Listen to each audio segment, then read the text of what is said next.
Tularan natin si Kristo kung paano magmahal. A new command I give you, love one another. As I have loved you, so you must love one another. By this everyone will know that you are my disciples, if you love one another. John 13 verses 34 to 35. Sa dalawang verses na ito, nagbigay si Jesus ng bagong utos sa kanyang mga alagad. Magmahalan kayo.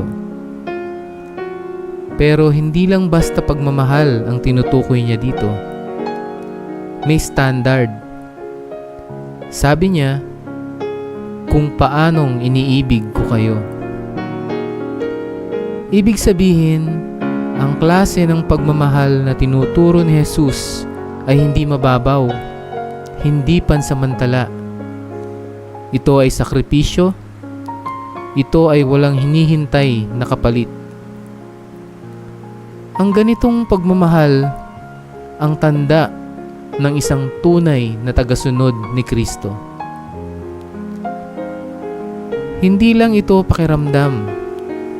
Desisyon ito.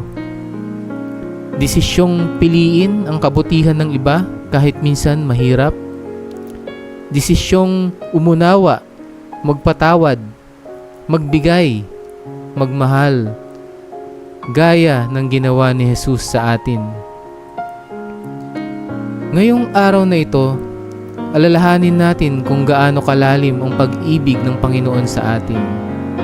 At habang ninanamnam natin yon, magsikap tayong tularan ang kanyang pag-ibig sa pakikitungo natin sa iba.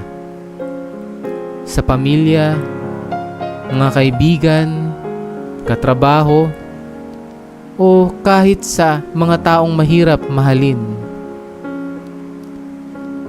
Naway maging buhay nating patotoo ang kapangyarihan ng pag-ibig ni Kristo.